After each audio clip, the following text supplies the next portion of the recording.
Dongeng Bahasa Indonesia. Pengantin juru masak. Di suatu waktu yang lezat, maksudku, pada suatu waktu yang nikmat. Sekarang setelah aku menarik minatmu, ayo pergi ke dapur. Oh ya ampun, makanannya enak sekali. Iya, aku sudah tahu. Perkenalkan Koki Roy. Koki Roy adalah orang yang unik. Dia menyiapkan makanan terbaik dan pengunjung selalu memadati restorannya.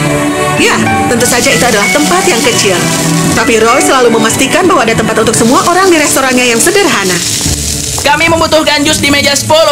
Tapi kita tidak punya meja 10. Iya, itulah yang aku sebut meja 2 sekarang karena batch sebelumnya belum siap untuk pergi. Mereka memesan terus-menerus dan pelanggan baru terus berdatangan. Oh, inilah kehidupan.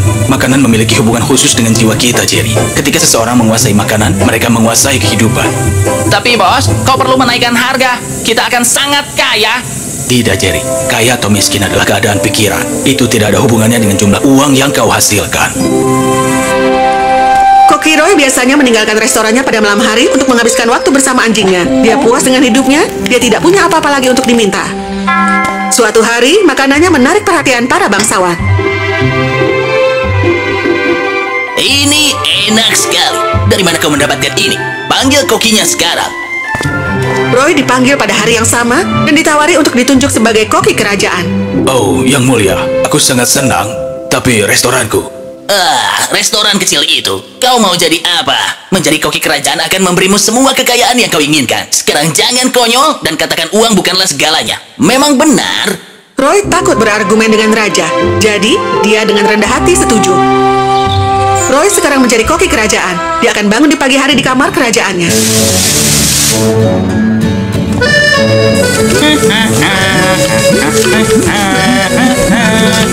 Dia mengatur belanjaan, lalu membersihkan seluruh dapur kerajaan dengan bantuan para pembantunya, dan bersiap untuk sarapan.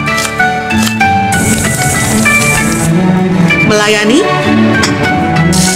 lalu membersihkan lagi, dan menyiapkan makan siang kerajaan. Melayani, kemudian membersihkan lagi, dan bersiap untuk makan malam kerajaan. Melayani, lagi, dan membersihkan lagi. Kita merindukan rumah, ya kan Kito? Kita tinggal di rumah yang lebih kecil, tapi kita merasa bebas. Baiklah, besok aku akan menghadap raja dan mengatakan bahwa aku akan pergi. Jangan terlalu meremehkan. Kau akan lihat. Keesokan harinya, Roy pergi menemui raja, bahkan sebelum membersihkan dapur kerajaan. Yang mulia, ada yang ingin aku katakan. Aku akan... Itu dia, Putri Romana, satu-satunya putri raja. Apa makanan ini dibuat olehmu? Ya, tentu. Iya, maksudku, iya, yang mulia. Ini enak sekali. Aku berharap bisa belajar memasak dengan sangat baik. Karena makanan terhubung dengan jiwa kita. Itu benar. Pikirkan tentang itu, Kito. Kita punya segalanya di sini. Iya, sedikit kebebasan, tapi kebebasan itu terlalu berlebihan. Dengar kawan, aku akan mengajakmu jalan-jalan dan memastikan kau tidak bosan di sini. Bagaimana menurutmu?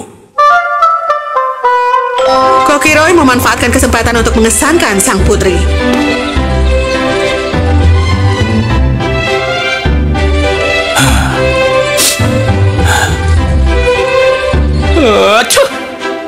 Siapa di sana? Tapi akhirnya, apa yang membuat Romana berbicara dengan Roy adalah memasak. Hai. Oh, Putri, hai. Aku tidak bisa menahan diri untuk memasuki dapur. Masakanmu luar biasa. Dan itu menandai persahabatan antara juru masak kerajaan dan sang putri. Putri Romana dan Koki Roy sering terlihat bersama di taman kerajaan atau di pasar. Mereka pergi berbelanja sayuran dan merawat bunga. Segera, persahabatan mereka berubah menjadi ikatan yang sangat istimewa. Baiklah, Putri. Aku juga alergi terhadap bunga ini. Oh, sufle kecilku yang gelap. Tentu saja, Raja sangat marah. Anakku, dengan juru masak? Ayah, dia lebih dari sekedar juru masak. Aku tidak peduli. Putri Raja tidak bisa menjadi pengantin juru masak. Itu tidak bisa diterima.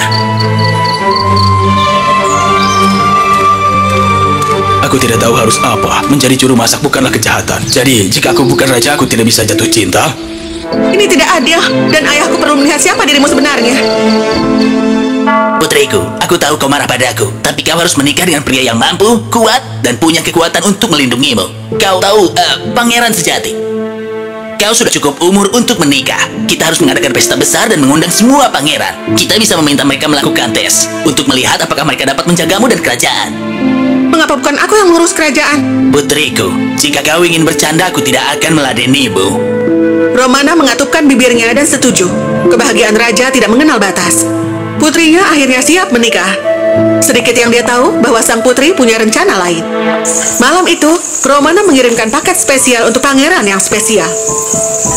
Malam pesta dansa tiba, pesta yang luar biasa.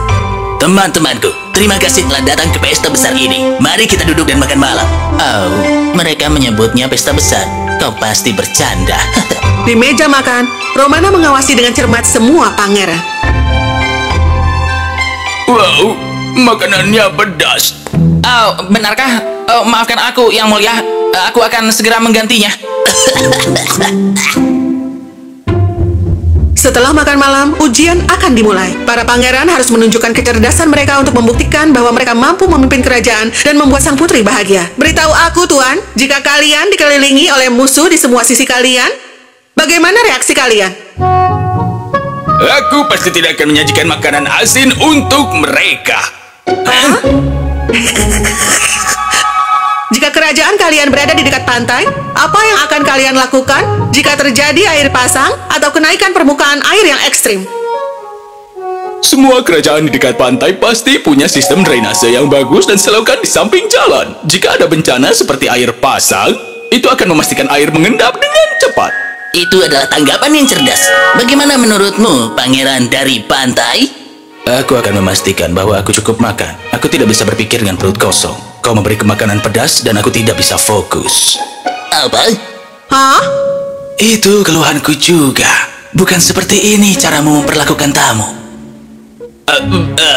Aku tidak. Tunggu sebentar, Ayah. Kalian semua pangeran di kerajaan kalian.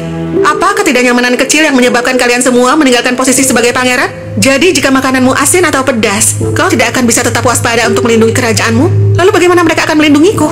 Ayah, bagaimana aku bisa menikahi salah satu dari mereka? Tapi, satu pangeran menjawab, siapa namamu? Aku dengan rendah hati minta maaf Yang Mulia. Tapi aku bukan pangeran. Aku juga tidak punya kekayaan. Sang pangeran mengungkapkan dirinya tidak lain adalah Kokiroy. Putri Romana menjelaskan bagaimana dia mendesak Kokiroy untuk datang menyamar sebagai pangeran. Yang Mulia, para pangeran di sini mungkin adalah pemimpin terbaik, tapi tidakkah kau harus peduli dengan keinginan putrimu? Ternyata begitu ya. Iya, aku baru tahu. Ya ampun. Kerumunan itu terkejut. Tidak ada yang pernah berbicara dengan raja seperti itu. Aku mengumpulkan keberanian hari ini untuk melamar putrimu. Aku mungkin bukan pangeran, tapi aku adalah pria yang cerdas dan aku janji untuk membuat putrimu bahagia dan melindunginya sepanjang hidupku.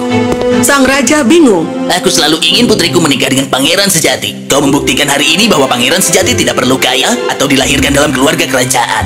Para pangeran merasa malu karena kurangnya kewaspadaan. Mereka senang untuk Roy dan Romana. Nah, katakan padaku, mengapa kau mengatakan bahwa kau adalah orang yang cerdas? Maafkan aku Yang Mulia, tapi hanya orang yang cerdas dan juru masak yang hebat yang dapat mengidentifikasi di mana harus menambahkan bumbu dan garam ekstra. Kau mengubah makanan para pangeran. Demi cintaku Yang Mulia, aku melakukannya demi cintaku. Raja, Roy, dan Romana tertawa terbahak-bahak.